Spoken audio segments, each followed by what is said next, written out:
So I have a free gift for you. I realize that might sound a little sales pitchy, but legit free gift. I have a practice log which I've been using for a few years with my clients and for myself. I use it both for practicing my instrument, if I'm practicing piano or any other instruments I play, or for my workout routine. It's super simple to use, and you can go download it for free at holisticpianoacademy.com. There's no catch. It's just something I've really found to be extremely beneficial in these very trying times to find some clarity and set priorities. So if this is something you'd like to avail, go to holisticpianoacademy.com. You have an ethereal voice. That was the random but blatantly sincere comment I found myself reading on an Instagram post during the promotion of my single Rainy Day sometime last year. Turns out it came from this wonderful, wonderful musician called Amirah, who's our guest tonight. And that comment turned into what went on to be a very sincere and meaningful online friendship, the results of which we get to hear in this conversation tonight. I want to take a minute at this point to thank Amirah for having the courage to come forward and speak so openly and so fearlessly about the manner in which her story has unfolded. I think it's the kind we all need to hear. And on that note, please welcome Amirah. Hello fellow beings, welcome to Tapasya Loading, a safe space to attempt honest, raw and authentic conversation in homage to the ancient act of stoking a sacred fire. How are you doing today? I'm doing all right, actually. I mean, I'm a morning person, so I really love the morning. You know, it's so beautiful, so quiet, hear the birds chirping. So I'm in a really good state. Have you always been a morning person? Yes, I've always been a morning person and an early sleeper. I think it's just starting from childhood. You know, my parents are always training me to rise early, go to school. And morning is kind of like my Zen time. Excellent. Sounds like my kind of time. I remember you telling me in your email that I should try and keep my questions as straightforward as possible. Yes. I tend to ramble a little at times, so in case I ramble too much, just say the word and I'll get my shit together. No worries. If I don't understand anything, I'll just ask you. It's because I have Aspergers. I'm autistic, so sometimes literal and direct communication works best for me. I'm German, so literal and direct conversation works best for me too. Great. Okay, I want to dive right into your earliest phases of music. Correct me if I'm wrong, but you were Malaysian by birth, even though you're based in LA? Yes, that's right. I was born in Malaysia and I grew up in Malaysia. That's amazing. You want to tell us about your earliest memories of music and life in Malaysia to start off with? Yes, absolutely. I was very fortunate to grow up in a biracial household. So my earliest memory would be my father's Hindustani music playing in the house. And one of my most, I would say, memorable moments is when we went to India and I was about 4 years old and I heard the snake charmer playing on the street and I was just so mesmerized. I was just like stuck in time. I couldn't even get my eyes or my ears off the snake charmer and I would keep begging my father, please ask him to play more. So my dad would just be giving coins until his pocket was empty. He said, I don't have any more coins to play. And I think that was the time that I was so smitten by world music and how powerful and mystical it has this kind of emotional palette that I was just so awestruck by it. So I would say that's my most memorable musical memory in my childhood. Of course, my mom playing her traditional keroncong and Malay music, my father's Hindustani music, me learning classical piano as a child. So those were kind of like my foundation, I would say. Beautiful. May I ask you how old you were when you were so smitten by the snake charmer? Oh, I think I was about 4 years old. And my mother enrolled me in piano lessons. I think I was about 6 because I was just banging on the piano, just, after a while, I guess there's only so much you can take as a parent. You're like, do you want to take piano lessons? I just love the pedal of the piano and the echo of it. And I think that's one reason why I gravitate towards the gamelan so much. The gamelan is a traditional pitch percussion instrument or orchestra, originally from Indonesia. And Malaysia kind of adopted it. So I think that's one reason why I really gravitate towards the gamelan. That's beautiful. Is that when you started formal lessons on the piano? How were your earliest acquaintances with formal music education, for lack of a better term? Yeah, I would say that I thrive with formal education because of the structure. As I mentioned before, I have Aspergers, so having structure really helps me a lot. However, unfortunately, I had a very abusive piano teacher, and I was studying under her for about 10 years. So I would say that it had a lot of damage on my self-esteem and on my growth to wanting to become a musician. However, it did instill a lot of discipline in me. I was doing classical piano, so there was a lot of examinations that I had to go through, a lot of drills and things like that. So I would say that ingrained a lot of discipline in me. However, that experience of going through an abusive environment and teaching a teaching environment like that for something that I love so much actually gave me a lot of emotional experience, I would say. I mean, it's a very painful experience to love something so much and go through so much pain at the same time. And I would say that kind of translates into my music as well. Very beautifully said. Very beautifully said. That's something I can intimately relate to, by the way, FYI. I had an abusive piano teacher too in college. Really? In very much so, yes, in college. And I had to, I had a student-teacher relationship with him for 4 years. And the irony was we would get along quite well as people. If we go had a beer or something, we'd be almost like friends. But the minute we'd enter the classroom, it was a nightmare. And wow. I guess he was carrying his own baggage. That's how most of abusive patterns come from, usually from people who haven't worked on their baggage. So he had an abusive set of teachers and he just passed it on to me. That's very interesting.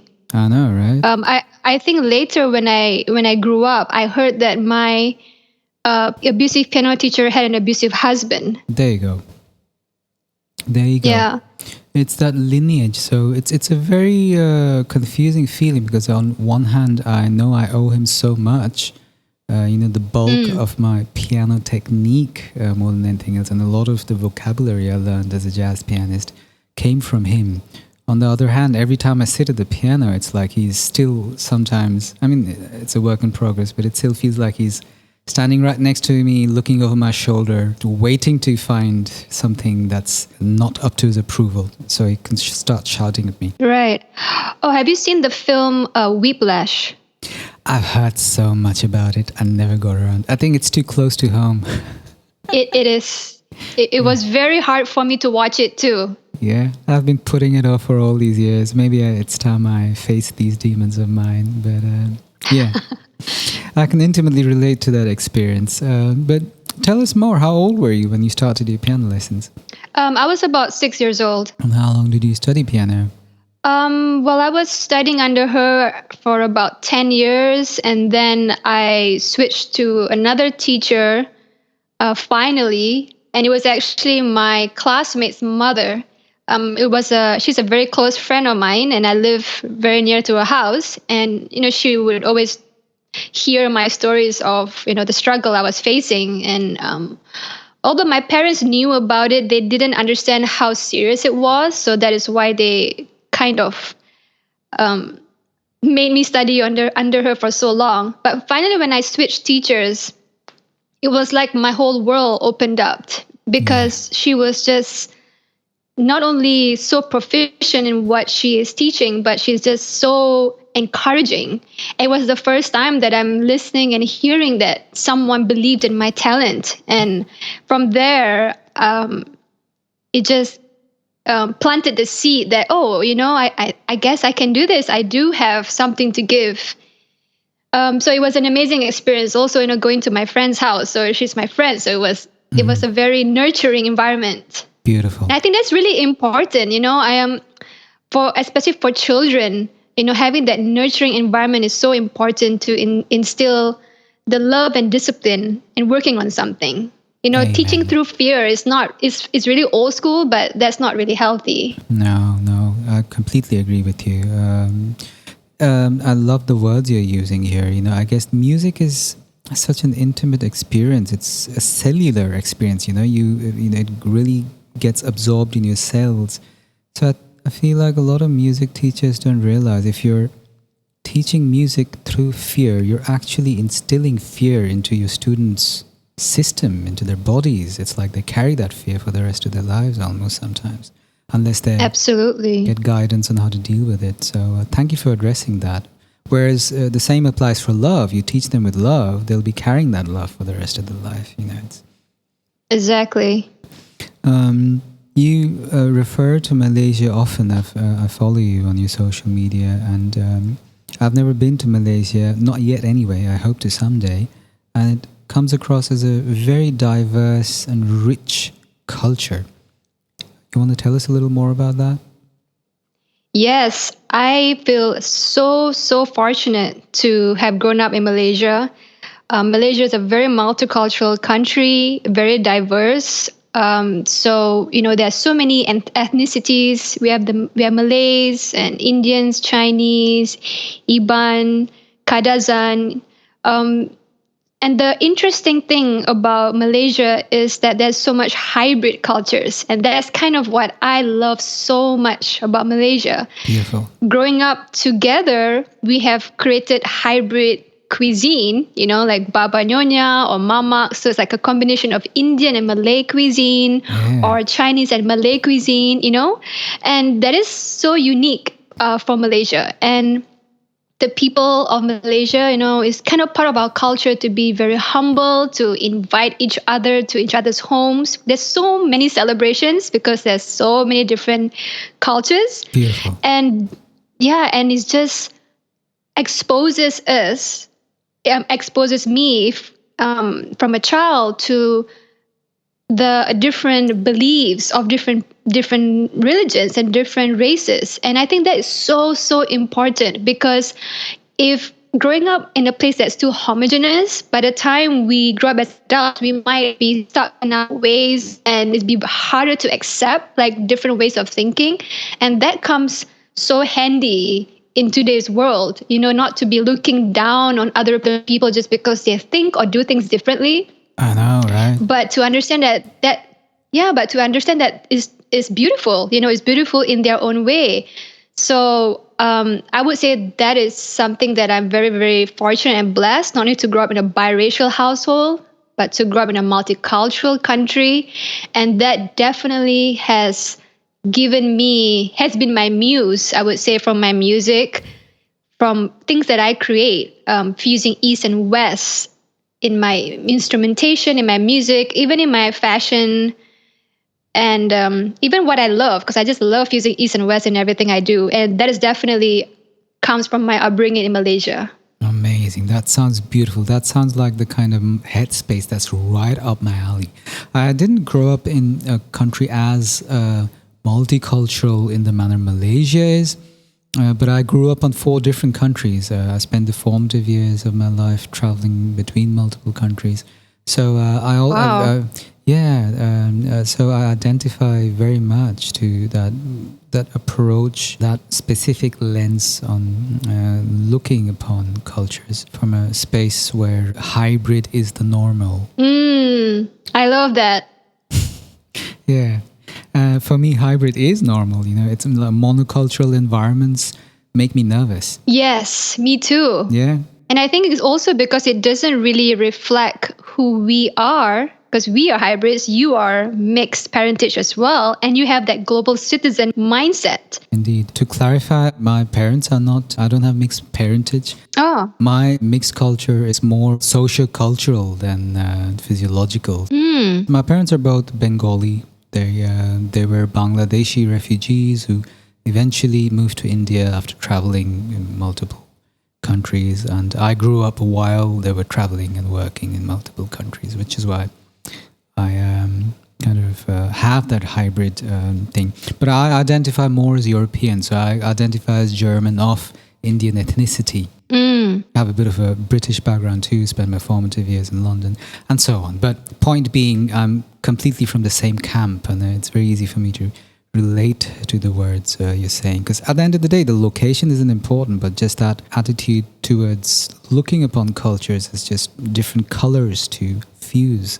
That's what really resonates with me. I hope I'm not rambling too much now. Oh no, it's just so lovely for me to connect with other people who have the similar understanding and similar mindset, because I mean there's not too many. I think it's definitely increasing, especially in today's age. Maybe a lot of us are a bit more silent, but it's like becoming the normal. A lot of us are growing up in different countries from where we originally were born Indeed. in. And a lot of us are migrating for work, for relationship reasons, for travel, right? So many of us love to travel. Exactly. And I think that's what's so important and so beautiful.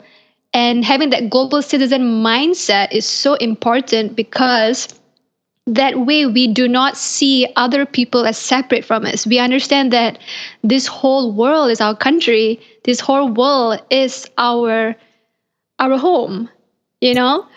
I mean, if everybody is to start adopting that kind of mindset, I think we would solve so many problems or challenges or wars in today's world. You know, you're no more separate from me. You are my brother, you're my sister.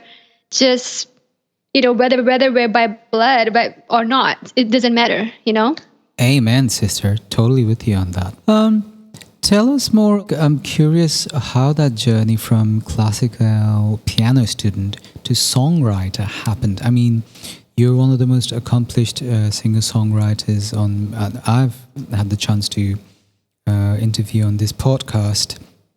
Although I'd say interview, but I don't really look upon this as an interview per se. I try and have conversations. Tell us a little more about your journey as a songwriter. When did that start happening? When was that point, and why did that thing happen? When was that point where you said, "Okay, I want to write a song now. I want to sing"? Yeah, I remember when I was around.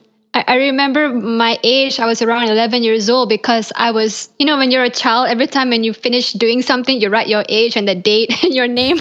So I had this manuscript book that I found in my piano table. I think it was definitely my mom's, because my mom was trying to study piano lessons when she was lecturing in the university, just part-time for a while. It was her dream to study piano.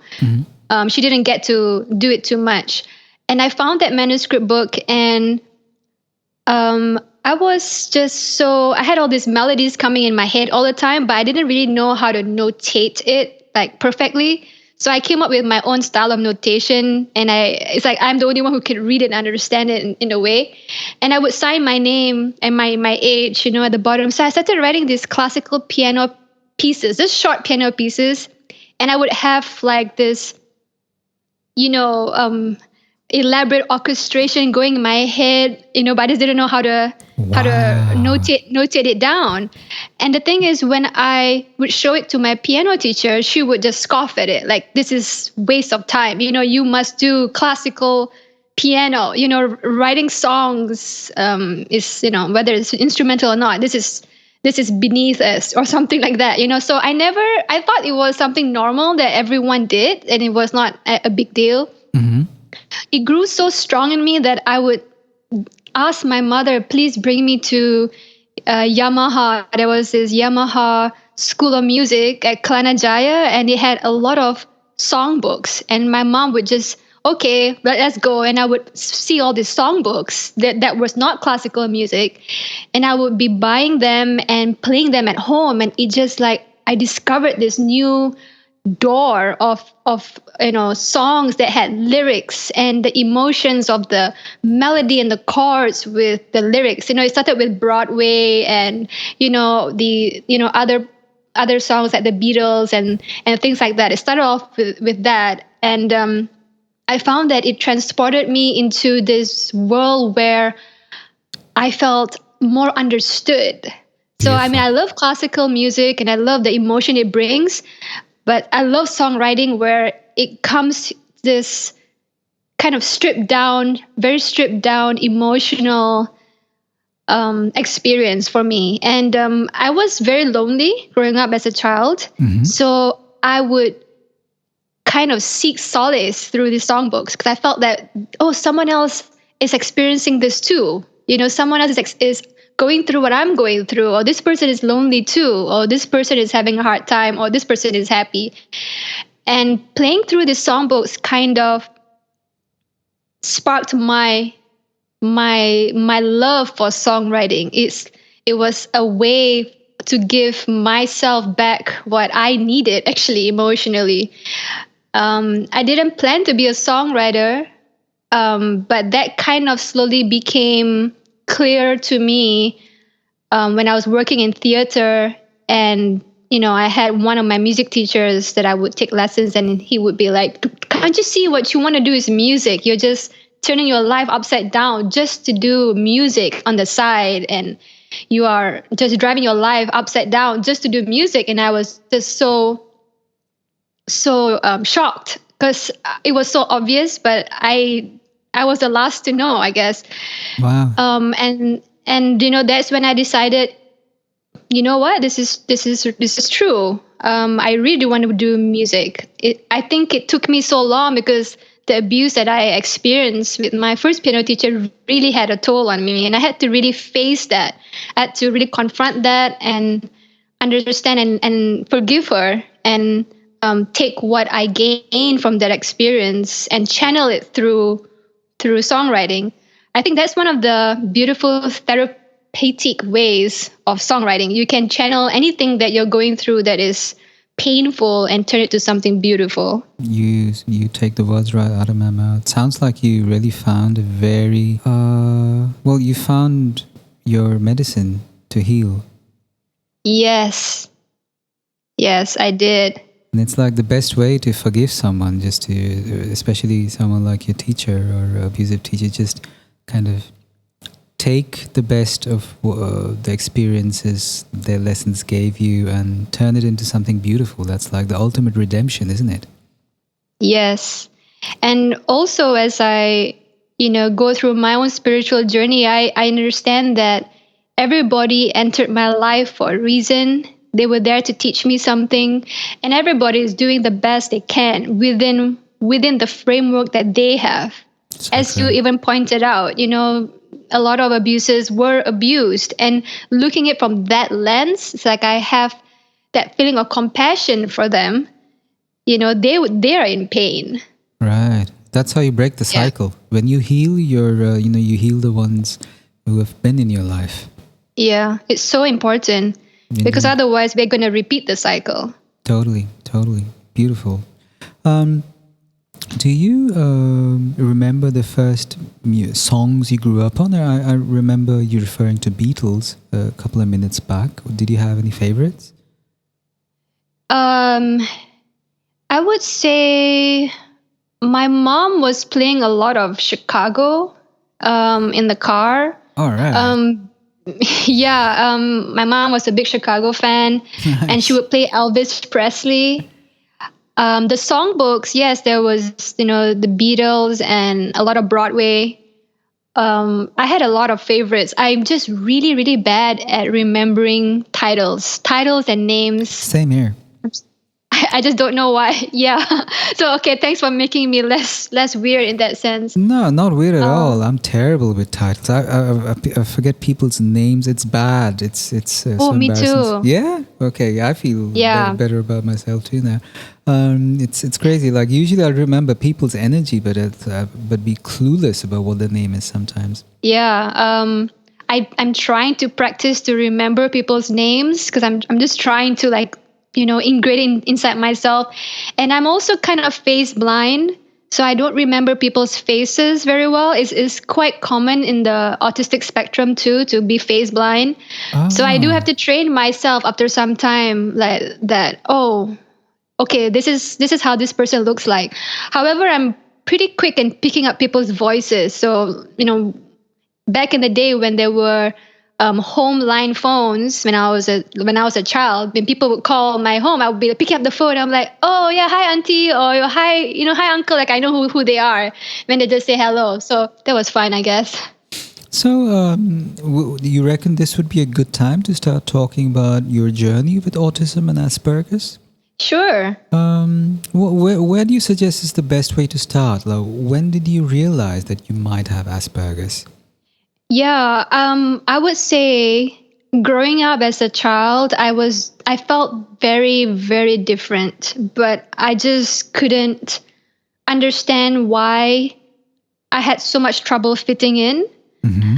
I would see my friends or people around me able to navigate social situations or make friends or know what to say, and I would always be looking at them and kind of like trying to mimic what's going on. I didn't know how to articulate this, but I was always kind of feeling so odd. And why is it that people feel comfortable? How do they know what to do, what to say, or how to handle situations? There's so many challenging social situations going through from school and to adulthood. I was lucky to have a few close friends, but other than that, I was always struggling. Socially, I was always struggling with my sensitivity with environments. Like, for example, family gatherings, I would just run the other way as fast as I could. And now I understood. And I understand why. It's because of the anxiety of the amount of people, but also my sensitivity to sound and noise. You know, autism was not very well understood. Back then is getting more widely understood today. So not many people could detect that, and also I'm female, and a lot of research have been put into detecting autism in men and boys, but not so much in girls. So when I grew up as an adult, how I found out that I had Asperger's was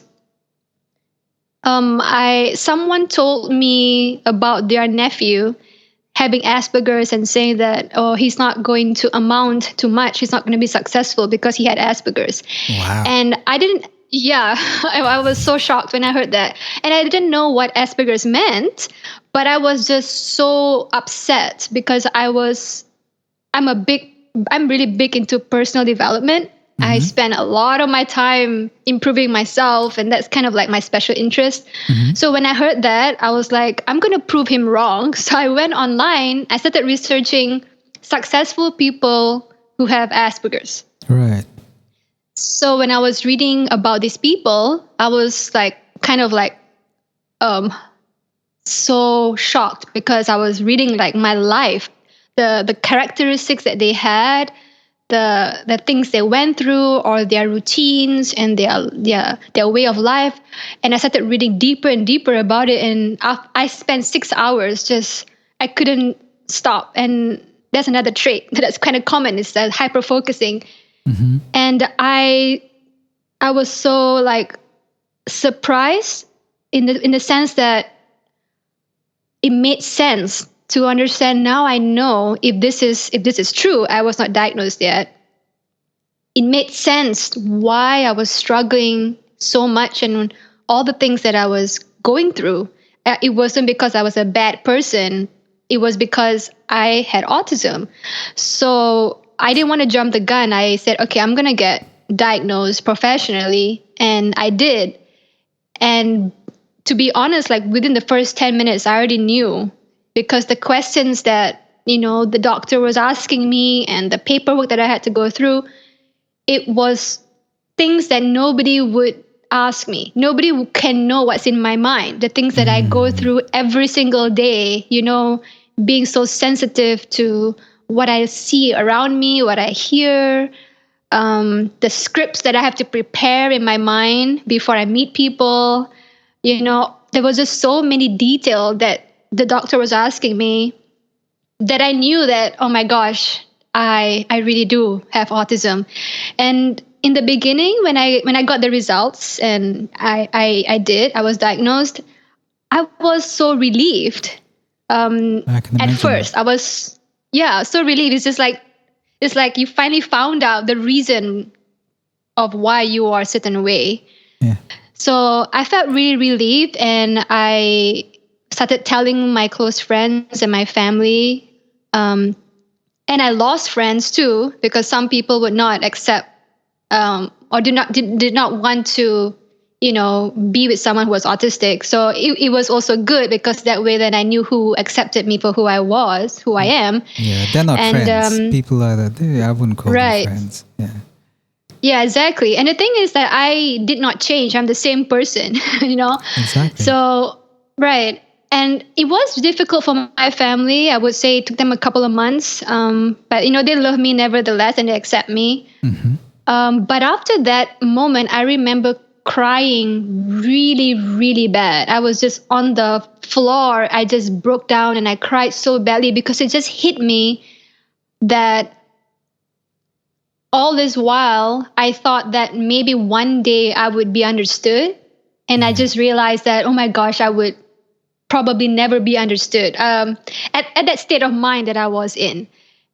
And Thank you for sharing that. Yeah. And I think this kind of feeling of loneliness is something that a lot of us go through and we may not talk about. And I was asking myself, like, how can I get out of this loneliness of feeling misunderstood? I think that's like a long journey of my life, being misunderstood. And I was telling myself, I have to find other people who have Aspergers, who are autistic, so that I can see if, okay, maybe I can be understood by them. So that started my journey. I just put it out into the universe. I was like, I don't know how I'm going to find people who have Aspergers or who are autistic, but I hope they come into my life. And surprisingly, about 3 to 4 people that I met turned out to have Aspergers. And actually, they did not even know that they had it. It was just because I was being myself and we gelled.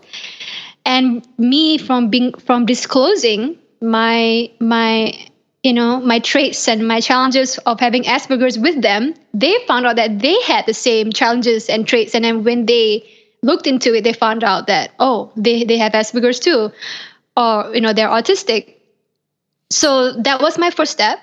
Wow. And I just felt so like, wow, so I can be understood, and it was like such an amazing feeling. I was thinking to myself, oh, this is how other people feel when they meet their friends, So it was nice. And then I started to join, I found out about Meetup. So I started to look for other autistic groups, and I joined a couple. And then I decided to start my own. And So was this in Kuala Lumpur or Los Angeles? It's in Los Angeles, but we only had one in-person meetup, because after that COVID happened. So it's been on Zoom since then. Gotcha. Yeah. And I put a stop on it this year just because I'm busy recording, but I'll be restarting it in the future. So it's called Aspergers group on Meetup. And I have an Aspergers musicians group as well, because I wanted to meet other musicians who had Aspergers. Who have Asperger's. And I was so nervous, because I'm not someone who I would say is very good at socializing or is good at verbally explaining too much other than maybe the things I do and things I love and music. So I was really nervous, but it went well. I felt really at home because everybody was also kind of awkward, just like, we were all just being ourselves. Yeah. And and it was just so nice. And all of us sharing our tips to each other, because someone might have extra tips on sound sensitivity that can help me, and I may have some tips about going through abuse or being bullied in school that I could help someone else, because a lot of us have been bullied and abused. That is quite common, unfortunately, and it's really important for us to talk about it with each other so that we all feel, oh wait, we are the only ones who went through it, and to help each other get through it and share tips, because we kind of learn socializing very structured, in a very structured way, like telling each other, this means that, these are red flags, this is not healthy, this is healthy. Like having that kind of formal dialogue is actually very helpful for us because we don't really pick this up naturally like other people do. I'm amazed though. Are you aware that you are an extremely articulate person? I would say I work on it a lot, and I have my moments when I don't articulate well. I have alexithymia too. When it comes to emotions, I have a very delayed response. But talking about things that I love and about music and my personal experience, talking about, I'm very transparent about my emotions. So when it comes to that, I think that helps me to articulate myself better. Why do you think this taboo around something like autism exists? I mean, autistic people, one would almost argue it's like a positive thing to have, at the risk of saying something idiotic, because you're hyper-focused, you have clarity of thought, you're sincere, you don't beat around the bush, you're focused on what you really want to do, you're passionate. So why do you think this, why is it even looked upon as a problem? Part of me thinks this is the solution. Yeah, I thank you for saying that. That is something that I try to bring up in my Aspergers group very often, because we have been brainwashed in so much stereotype negativity about autism, how the media has portrayed autism, how people and society have looked down on mental health and looked down on autism and autistic people. I think it's so important for more autistic people to speak up and share. Well, a lot of us are hiding in the closet. We're so afraid to come out and tell people that we're autistic, just so worried to be judged and to be shamed, or to lose our jobs, to lose our friendships, our families, Unfortunately, there are many stories of that. And I think the reason is because people are so afraid of anything that's different. They're so afraid of mental health to be looked shameful. They feel it's so shameful. And that is something that I refuse to put on myself. Like, I'm not ashamed of myself. I love myself. And I feel like this autistic gifts that I have is what actually helped me to do what I do. And when we look at other people who are artistic and successful in their careers, their autistic characteristics really help them thrive. I mean, Elon Musk, he has Asperger's. He has publicly shared it in the world. And I'm not saying we're perfect. We all have weaknesses. We all have our, strengths, but everybody else does too. Everybody has their weaknesses, autistic or not. Exactly. It's just like both of us working together. Yeah, both of us working together, like, and helping each other in what we're good at and what we're not good at. Yeah, so thank you so much for saying that. That's really, really important for other autistic people to hear. No, thank you. I mean, honestly, this is one of the easiest conversations for me to have. I struggle. I did a couple of tests, even though online, to test for autism, because there have been moments where I have asked myself, I feel a lot more comfortable in environments where people are, just direct and, what's the right word? Literal literal phrasing, and just basic sincerity in the manner people can, where there's no guesswork involved. I guess that's what I'm pointing at. Environments devoid of guesswork have been environments I've always felt comfortable in. Turns out I'm not autistic, but I am HSP. I'm not sure if you're familiar with that, highly sensitive person. Yes, very much. I'm HSP as well. Yes, I gathered as much. But yes, I do understand innuendo, and my humor can be very, underhanded and so on. So it turns out I'm not autistic. But I've always wondered how do you think your specific approach to situations generally, or I'm doing a crap job of asking this question. My apologies. Oh no, I think I get you, but please go ahead. So you feel free to elaborate more. I guess what I'm referring to is work ethic, and it's your work ethic towards music. How do you think Aspergers has had an influence on that? That is a really good question. I would say I think there's several. One is the discipline. Mm-hmm. So, for example, when I was studying piano, we tend to hyper-focus a lot. And yes. Of course, there are downsides where we forget to eat and go to the bathroom or forget that it's day or night. But we are very relentless. A lot of us are very relentless. So I was just basically just knocking away. If I have a piece that I had to prepare, I'll be just knocking away until I feel satisfied, and it doesn't matter how long it takes. And is that kind of,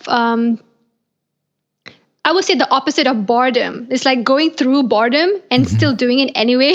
Yeah. I mean, some people might feel like it's like knocking on a wall, it's like, why are you doing this? But I just can't stop until I feel like I got somewhere. So I think that is something that helps me a lot in music, not only in music per se, but the musical aspects of my career, because there's so many challenges as an independent singer-songwriter that I have to handle and face. Mm-hmm. And it's interesting because when I work with other people, some people might just give up pretty easily if they are faced with a problem. But I'm very, very I think it's quite natural for us autistic people to use like first principle thinking, where it's all about like, what is the cause of the problem? Why do I have to do? What is the action step? And just do it, And then if it doesn't work, how can I tweak my action to make it work?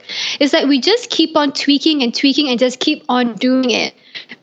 Sometimes I don't know how to give up. I would say that is my weakness. But other than that, that's kind of a good framework to not put any emotions into it. It's like I don't let my emotions get into my thinking. It's kind of just a framework that needs to be done to solve something. And also understanding what is the real cause of the problem. Because a lot of situations, people might think about the problem or the causes on the surface level, but that's not really the root cause. So I would say that helps me a lot. It came very natural to me as a child. The other thing that I would say helps me is, my need of structure. So I am very much someone who plans ahead. I'm very organized. I live by my calendar and all that. And the reason is because I have quite poor executive functioning skills. That's kind of what they say. But I see this as a gift because it forces me to keep myself extremely organized because I don't want to forget something. I don't want to feel overwhelmed. I get very easily overwhelmed if there is too much that is not structured, not well planned. So I feel like that helps me as an independent singer-songwriter, especially when we are basically working solo most of the time. Indeed. So that helps. Yeah, so that helps a lot. The other thing that I would say helps me, and I would say it's kind of my autistic trait too, is I have alexithymia, and it means that I may not understand how I emotionally feel at that moment right away, but it gives me this processing time and some kind of depth. Like I have very, very intense emotions, and that is quite a trait of being autistic. We feel things very intensely. There is this myth that we don't understand empathy and all that, but that's not true. It's just that we may not react or respond towards being empathetic as how other people would, and it might seem cold, but we feel inside very, very deeply. So that definitely translates into my music. I feel sadness or pain or loneliness or happiness, joy, very, very intensely, but I don't feel much in the gray areas in between. So that's Wow. definitely something that mirrors through my songwriting. Yeah, I gotta be honest, Amirah. I listened to you. This you could be describing me. So part of me is like maybe I should get that test done again once more. I mean, I told you the test I did for autism was online. But maybe I should go see a specialist sometimes. That you just described me. Wow. So yeah. Wow. I'm a little hung up on that now. I especially intimately relate to the manner in which you said the expression of the intensity of the emotion you're feeling is not apparent to those around you. That's me. The only time people are aware of what's going through in my mind is when I lose my temper, which happens often because I feel like people are constantly encroaching my boundaries.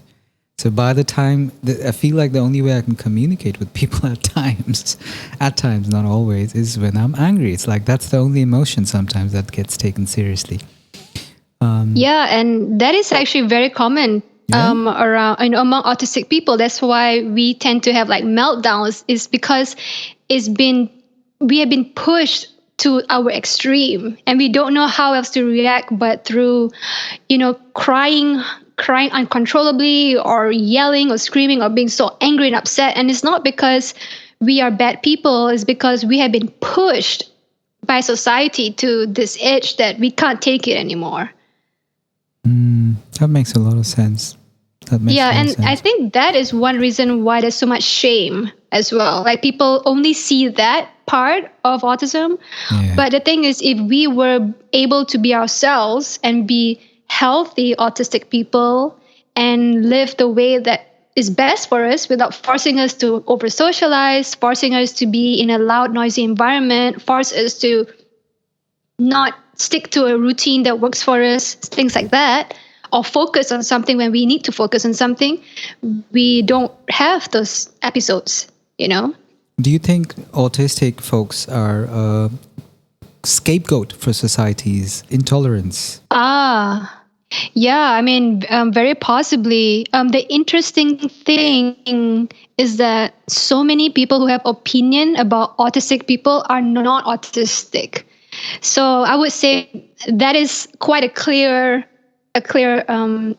sign of that, because it should be autistic people talking about autistic people, because we understand what we are going through. But to have someone else tell us who we are and what we are, that seems like a way of putting us into a box. And why? It's like, what's your motive of doing that? It seems that you have some kind of prejudice somehow, and that causes a lot of shame. Definitely in society. I think it's very important, of course, to have research and study and all that by autistic people or not autistic people. That's amazing. We need more of that. But it has to have the participation of autistic people.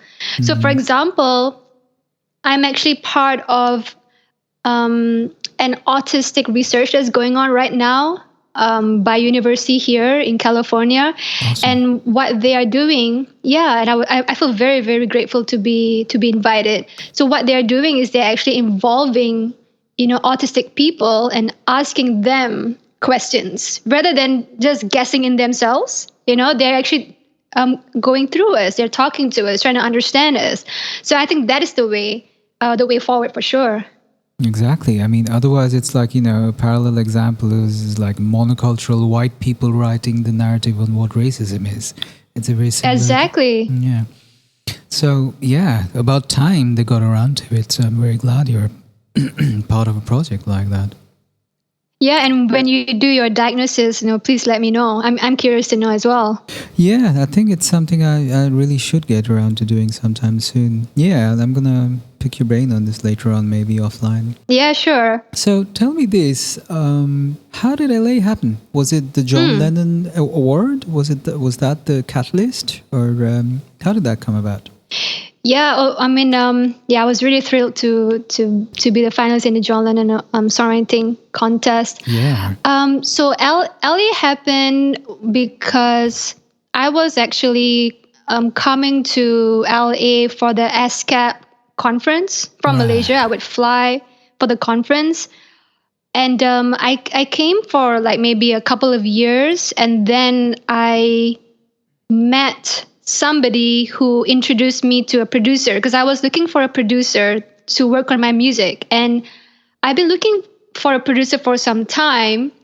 It's just that finding the right producer that understands how to fuse this East and West in a very authentic, genuine way. And I love film music, so it has this very epical feel. I wanted to find a producer who understood that concept. Not a producer that was just going to try to change who I am. Right. And I was introduced to Jeff Bova, and he just totally just understood me really, really well. I mean, he spent a couple of days, going through my song references, my music, my demos, my concepts. And the lovely thing about him is that he's so humble, and he has that experience of doing film music. And he also played with Richie Sakamoto, so he has got this experience with Eastern elements as well. And of course, he's trained in the Western music world, and he genuinely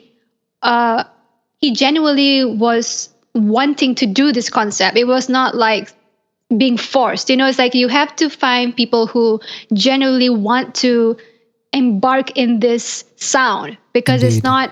it's not something that is just like something that you find on the radio all the time, for example. So that was the reason why I moved to LA, so that I could record my album with him. Unfortunately, COVID happened last year, so there was a lot of delays because a lot of studios were closed. We couldn't rent mics and things like that. And I also had some personal health issues. However, we found ways to work around at the end of the year last year, which is why I was able to release 2 singles. And it was quite a journey, because there was just so many challenges. And I was so lucky that I actually was introduced to a neighbor of mine who is a film composer and had a studio at home. So that was the reason why I was able to record my vocals and work with my producer. Nice. And him. We had a remote setup, because that time the vaccine was not out yet. Right. But and of course, working remotely is not ideal, but it was something that we could do it for that time being. And it was quite an experience, really. That's an interesting point to refer to as well. I'd like to, with your permission, how has remote working been for you? What have been the advantages and disadvantages as someone with Aspergers? Yeah, I would say that there's a lot of advantages. When I was doing my Asperger's group, many of us were saying how we were really loving this new way of working, and a lot of us loved the lockdown too, because suddenly we feel we could go out. A lot of us are like, feeling so anxious when we go out all the time. There's so many people, there's so much noise, but not all of us, because we have some who are kind of extroverted as well, who miss being with people. So yeah, remote work, there's a lot of advantages, and I would say the disadvantages is quite small, that I can easily do a workaround for that. So, for example, a lot of meetings that would have to take place in a coffee shop, that I have to travel through traffic and scope places. Like, I actually scope out the places for my meetings, because I have to make sure that the environment is suitable for me, and if not, propose a different location or do preparations that I need to do. For example, have my earplugs in and things like that. So it's not easy, especially in the city. If it was in the countryside, it would be no problem at all. So that is the advantage of being able to just do meetings online. A lot more people are open to doing it through email as well. So I don't really have to, get on a video call all the time, because it is draining too. Because the video call is through a device, an electronical device. So there is light, there's light, there's sound. When you listen to sound that is in person, like a live performance, compared to sound through a headphone or something, there is this digital processing that's going on. And when me as an autistic person, I'm very sensitive to that.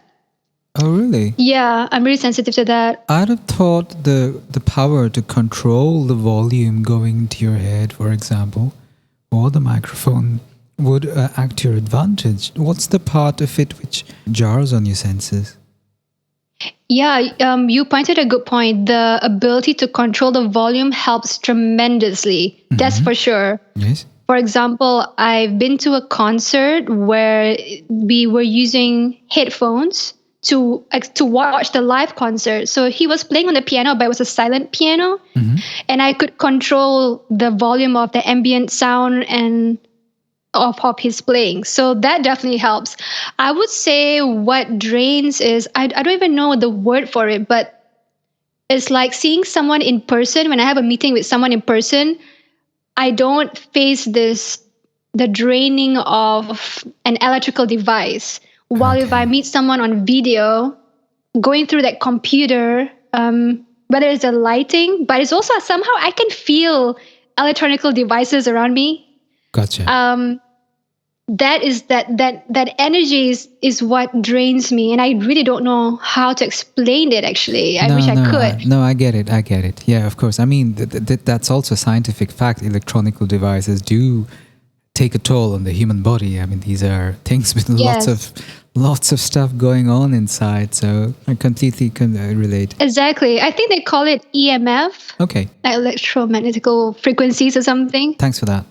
Yeah. So I think that is the reason. But again, to address what you are asking, so for meetings, it helps a lot.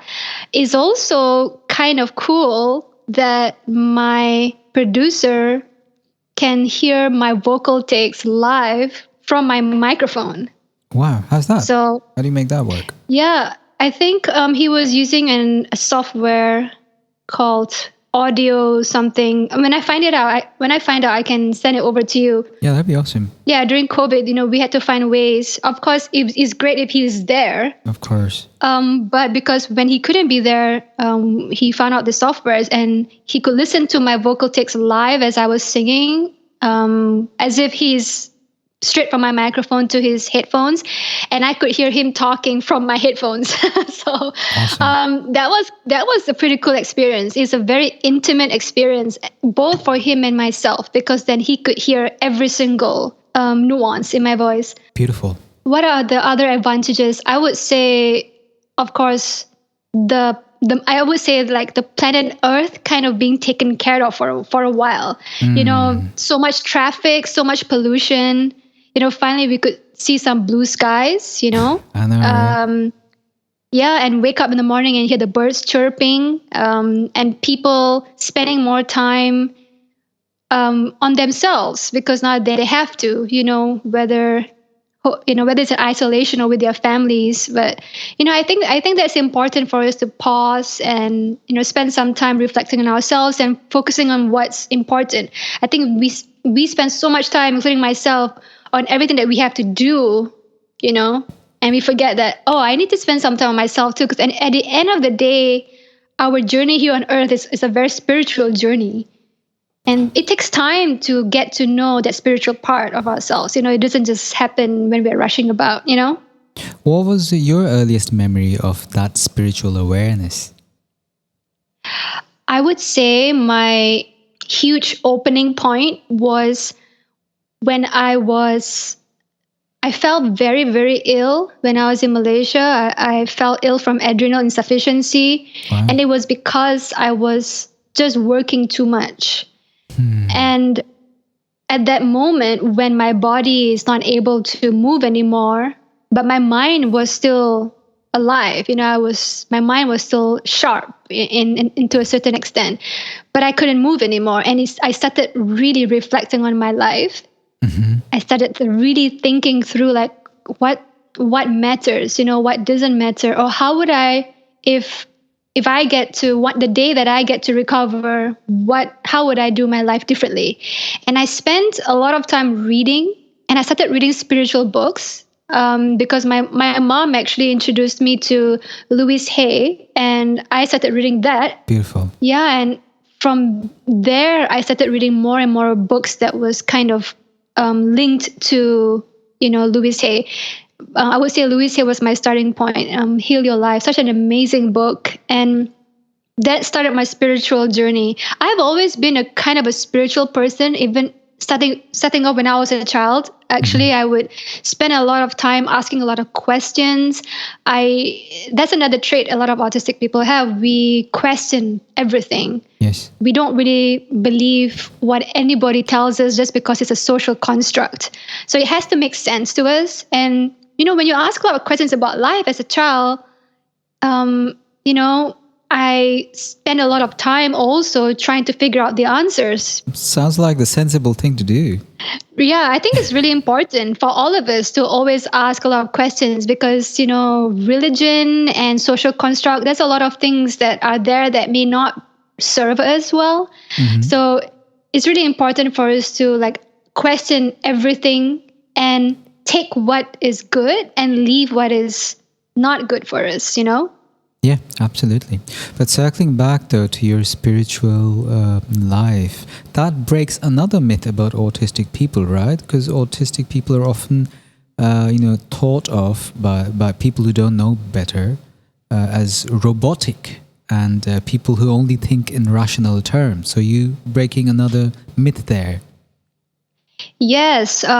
So that is another example of what people see outside doesn't mean is what is going on inside. Exactly. A lot of us may sound robotic or monotone because that is how it's like a characteristic of how we talk or how we communicate. Not all of us, but it's quite a common trait. It's just like not doing much eye contact. We find eye contact very uncomfortable. But that does not mean that we are dishonest. People think that, if you don't do eye contact, that means you're hiding something or you're being dishonest. No, that's not true. We're actually very, very honest, extremely, maybe too honest, Yeah.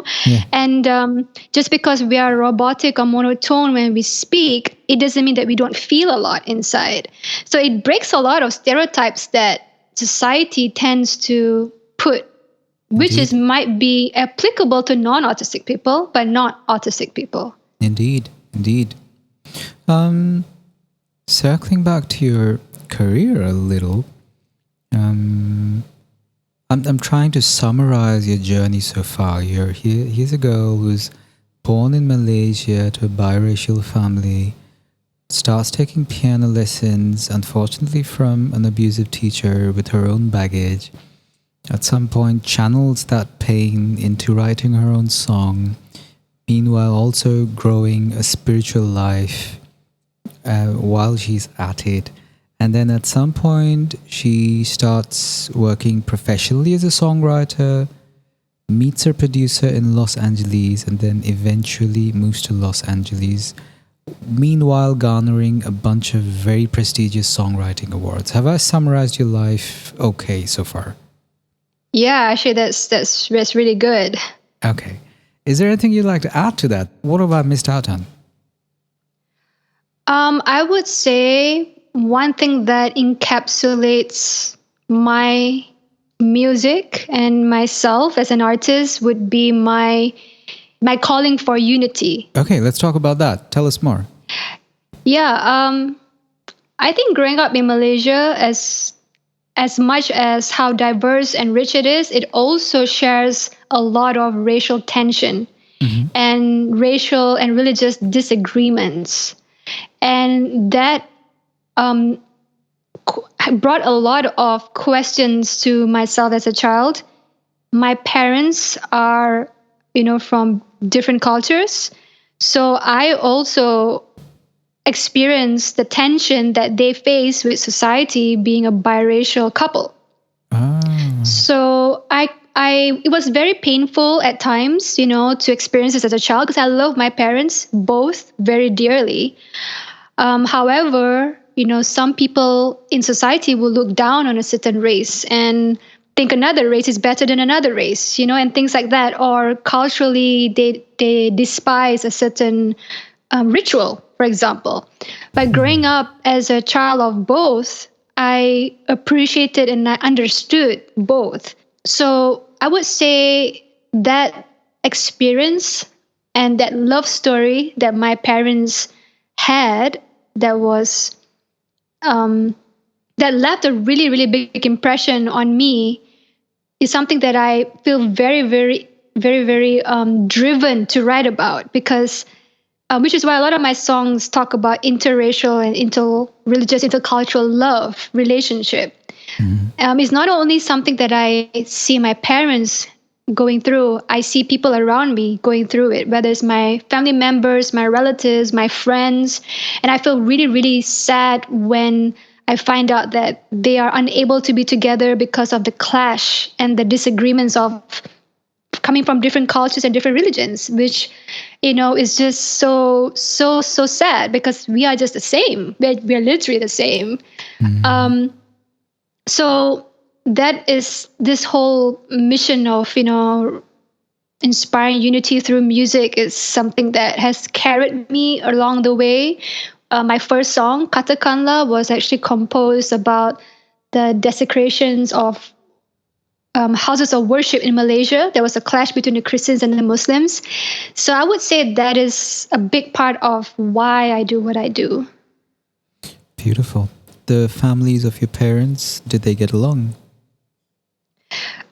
It took a long time for them to get along. They get along great now, but in the beginning it was very difficult. That's a beautiful ending, though, to the story. Yeah, and we need more and more people to speak up about the experiences of this and to share and help inspire others who are going through it. Because I think this is not spoken up enough. And it might be very, very shameful and difficult to speak about. But I think it's really important. And interracial, interreligious relationships to me is extremely beautiful. I'm such an advocate for it. And because it's basically unity. It's like unity is love, right? I mean, once there's love, all these boundaries and borders just break down. And that is the beauty of children coming from these mixed interreligious, interracial marriages, because they grow up to love and understand and appreciate different cultures. It's almost like your destiny has been to be the reflection of that kind of a unity, isn't it? Yeah, I would say so. And your music is only but a natural extension of the same, from the way I see it. Yes. How did LA feel for you in the beginning? I actually feel very at home in different countries. Most of the time, as long as it's very cultural. So I liked LA in the sense that I was surprised actually how multicultural it was. I was worried that it would be homogeneous, but it's very multicultural. It's very big, so it has a separation of, you have Little Tokyo and Koreatown and Little India and all that.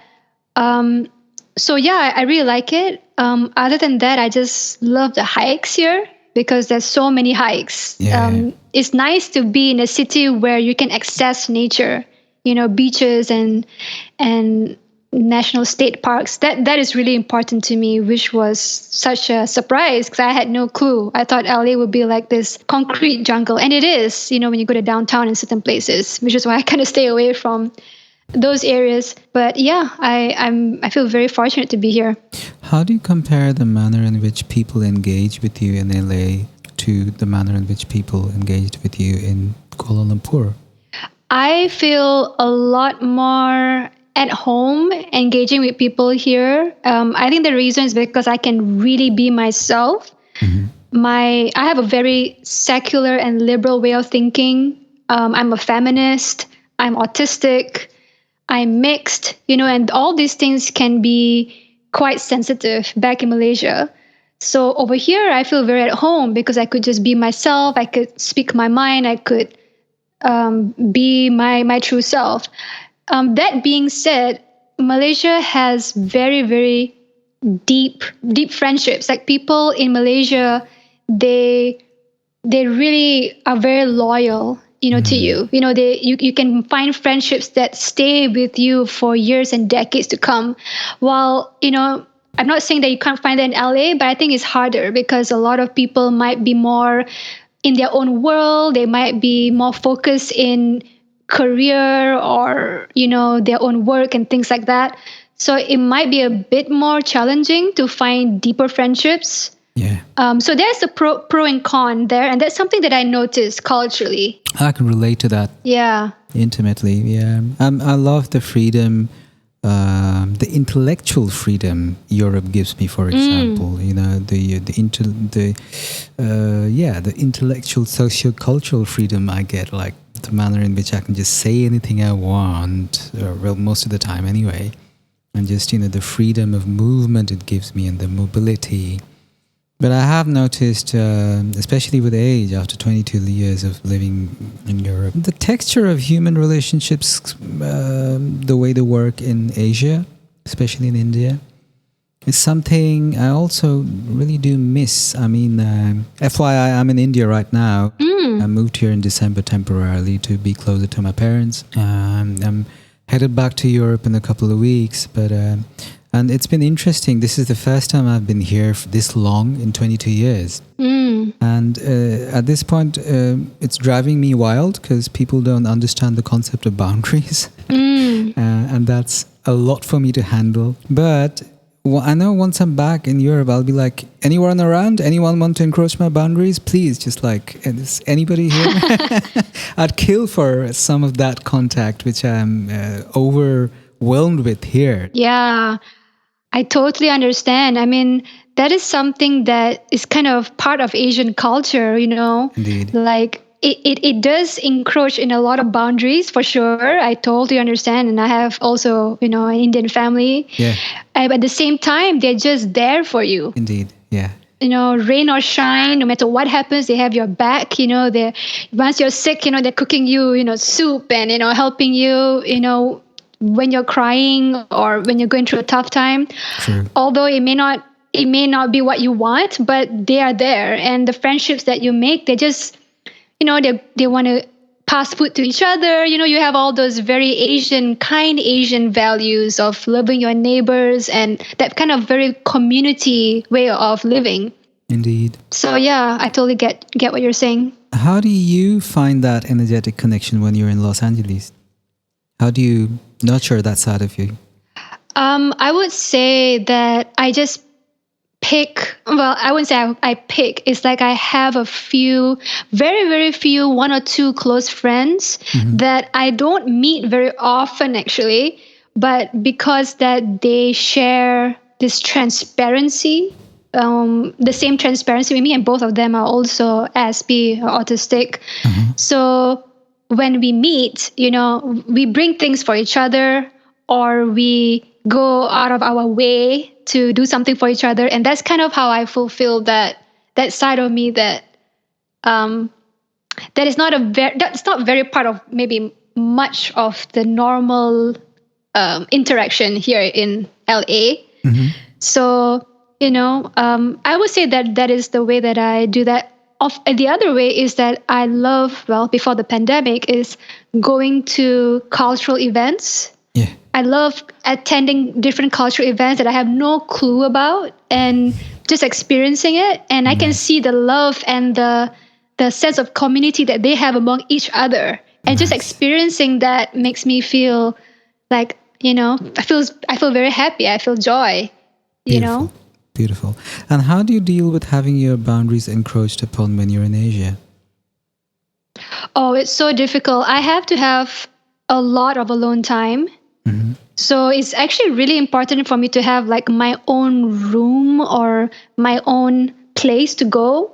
Yeah. And I have to be very firm as much as possible, which is very difficult during Indian weddings because they have like 9 days of Yeah. non-stop ceremonies, right? Ah, So I yeah, have to yeah, be yeah. I have to have my hacks. So like I have to pick and choose. Like, okay, this is the most important ceremony. I gotta be on that one. All these ones I'm going to kind of skip, and I have to like leave the house and be somewhere quiet. And certain ones I would go and I would leave very quickly. So like for example, I would go at the most important times and I'll kind of sneak out because otherwise I know I'm going to have a meltdown. It would be just too overwhelming, too much socializing, too much sounds and noise and chatter, which, all of them can go ahead and enjoy themselves. But so having that quiet time, a place that I can retreat to, and being very clear, like I have to tell my family, like, I can't tell all my family members. I tell as many of them that I'm autistic and that I have Aspergers, but it doesn't mean they really understand what that means. But my very, very close family members, all the ones I'm living with, I would have to tell them I'm autistic. It doesn't mean that I don't care about you or I don't care about, oh, I'm selfish or anything like that. It's just that I have to take care of my needs. Otherwise, I get oversensorized. And what does that mean? It's going to affect I'm going to be depressed. I'm going to start crying. I can't think straight.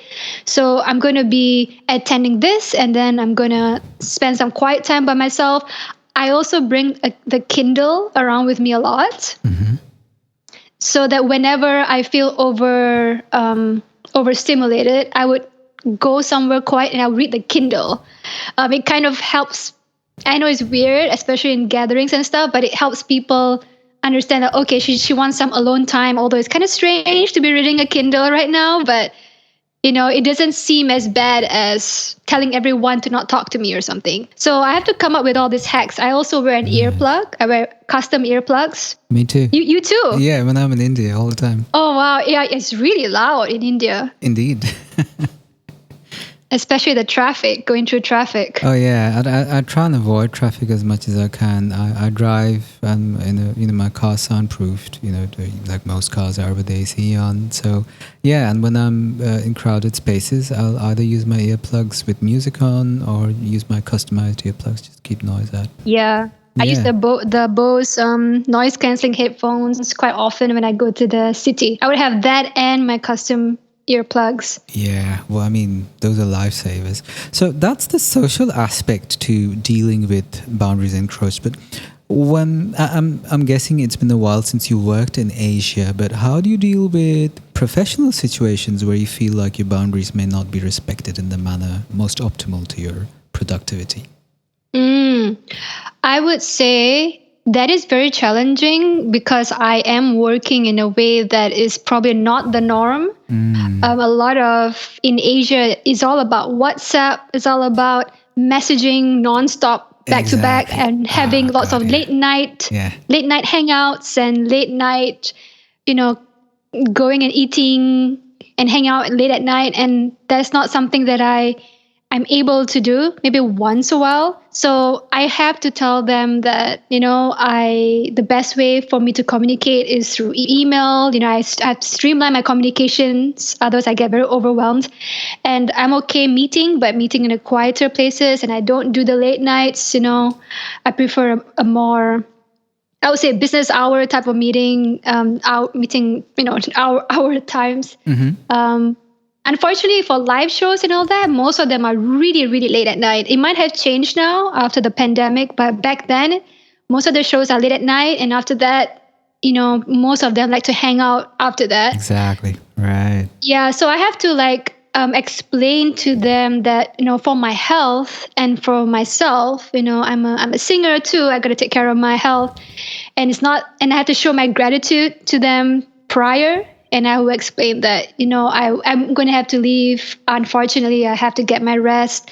And, can we meet at this place instead? Because it's going to be a lot quieter. And therefore, I want to understand. I want to hear what you're saying. I want us to have, a good productive time communicating. So, and I have to scope and I find good places that is kind of like my go-tos. So if somebody says, okay, do you propose a place? And I would say, yeah, how about this place? So I have a couple of go-tos that I would recommend to meet. It is difficult because a lot of people prefer to WhatsApp and text and all that. And I would have to explain that, hey, email is going to be really the best way to work for me, because other than streamlining my communications, it also helps a lot when it comes to sending files back and forth. I mean, we can actually send larger files, lyric sheets, docs, and keep a thread of communication of what's going on. So it's just a lot more easier to. Those are the things that I could think of. Sounds like a solid plan. Well, that's very helpful stuff. I think autistic or not, Yeah. all of those suggestions are things people should listen up to. I mean, I hate WhatsApping. I hate texting. It's like, Oh my gosh, thank you. Finally.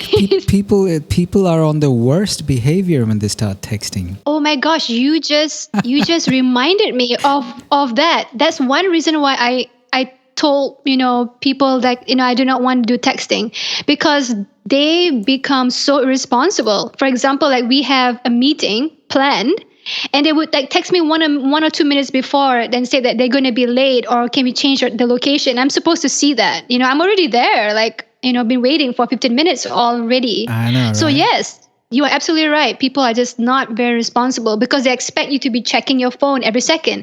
That's not productive for work or for our personal self-care. How are we going to ever be producing, or if we're going to be checking our phones every second? Exactly. I'm completely with you. If it's any consolation, I mean, a lot of my mentors now, I have a couple of business mentors and a music mentor too. And especially since the COVID thing, mental health and its relevance has been elevated to an entirely new level. Both of my business mentors will say, get communication down to email as soon as possible. Do not text with clients. Do not text with anyone except your very loved ones and very intimate friends, or or if it's not someone you're intimate with, just don't text with them. Don't give people access to that kind of vulnerability, really, at the end of the day. I mean, it takes people. Texting is so easy to abuse. You have instant access to communicating with someone, and not a lot of people are equipped to really handle a tool that powerful. Oh, I'm just so happy to hear you say that, and that's Really? such mind-opening to hear from you. That's one of your mentors saying that. I feel so much more better. Yeah, it's been a lot helpful to me too, because it was tough for me to implement in the beginning, because how do you? A couple of my friends, they actually just deleted WhatsApp off their phones because it was taking such a toll on their mental health. Yes. I didn't want to do something that drastic, so I've been just kind of weaning off it slowly, to the point where it's very apparent that email is the most reliable way to get in touch with me and keep in touch with me. So the other side to it is I always try and respond in 24 hours to my emails, and I let them know. With my clients, I let them know I guarantee you a response in 48 hours. It's on the contract. So that gives them a different sense of reliability, and it just kind of slows the entire pace of the communication down to one where everything's a little more relaxed, if that makes any sense. It makes perfect sense. And also with email, you can schedule time and you can schedule when the emails go out. You can't really do that with text. Exactly. And now with Calendly and Appointly, you can just sync it with your calendar, and life makes so much more sense when it's all there. Exactly. We want to spend our energy and our time doing the most productive and most important things, and then have enough rejuvenation time. Exactly. I think society has just put on a pedestal that we're supposed to just be robots working and churning things out every second, and we're supposed to be in a good state of mind, because we are humans. We have to have rejuvenation time so that we can work at our best peak performance. And if we look at people who are really successful in their craft, they have a lot of rejuvenation time that is so important and integral in order for them to be performing at world class. And I like the example that some people say, you have to charge your phone at night. So, what more human being? We have to charge ourselves too. That is so well said. Amen to that again, sister. That sounds like a very nice note to taper off. We're coming to the last few minutes. I want to respect your time as well. So, Amirah, what's the best way to support you and your work? Oh, I would say that the best way to support my work is, well, other than, listening to my music and, participating with me in the Unity Revolution, that's what I call it, on my social media, I think one of the best ways is sharing the music out and maybe having dialogues with other people about unity. I think inspiring unity through our actions and decisions every day, like asking ourselves, is this a way that is going to foster unity or disunity? Because that's the whole reason of my music and doing what I do. And everyone is free to follow me. My website is Amirah 360. Amirah 360, and my social media handles are all Amirah 360. I'm on Instagram, YouTube, Facebook, Twitter. I'm on LinkedIn as well if you want to connect with me there. I have a newsletter, so feel free to sign up. I would love to meet other Unity advocates. I have a Facebook Unity group, where we talk about unity and inspire unity, with each other. Mm-hmm. And I have an Amirah supporter family, which you can join. And when you join the Amirah supporter family on Facebook, Ko-fi, or Patreon, you'll be able to experience everything that I do behind the scenes as I'm recording my album, what I do in the studio, and ask me a lot of questions and hangouts, and be able to see, my music, my lyrics, and things like that. So yeah, wow. That's how you can connect with me. Wow. I mean, FYI, to start off with, for my audience who are listening, eventually all these links will be on the episode notes. But Amirah, when do you find time to nurture all of these channels? That is mind-boggling. Yeah, I have to schedule things. And to be honest, I'm not as active as I would love to because I'm busy recording. Mm-hmm. So I do use a scheduler, Planoly. I used to use Agora Pulse, but it's just I'm having to schedule things and bulk things as much as I can. That makes sense. That makes so much sense, though. What was the software you said you referred to? Planoly and Agora Pulse. Agora Pulse. I'm going to look those up. What are your words of advice for young musicians who might be autistic or dealing with Aspergers and young songwriters generally? I would say the most important thing, in my opinion, is to find your own voice. When I say your own voice, it means like, what is your signature stamp? And it depends on what kind of work you're doing. Like I do a lot of songwriting work for other artists, and I love embodying that personality. But still, there is a strength that I can bring that comes from me as Amirah. And I think as soon as you can find that and nurture that becomes kind of like your go-to arsenal, something that you can bring to the plate, knowing that, okay, as a songwriter, my strength is lyrics, or as a songwriter, my strength is coming up with strong choruses, or as a songwriter, my strength is knowing how to emotionally translate the vulnerability of a very, very slow ballad. So knowing that and nurturing that and going for projects that help bring your skills to the best light, I think would be something that is very beneficial. Wow, that is one of the most articulate and detailed answers I've had to that question. Thanks. People, you ought to be taking notes to that answer. One last question before we say goodbye for now. As you probably know, the name of this podcast is Tapasya Loading, and Tapasya, I don't know if you've heard of this word, but it's an old Sanskrit word which refers to the act of burning fuel away in a sacred fire. So if you would want to burn something away in a sacred fire, what would it be? What I would love to burn is my fear of being myself and being misunderstood.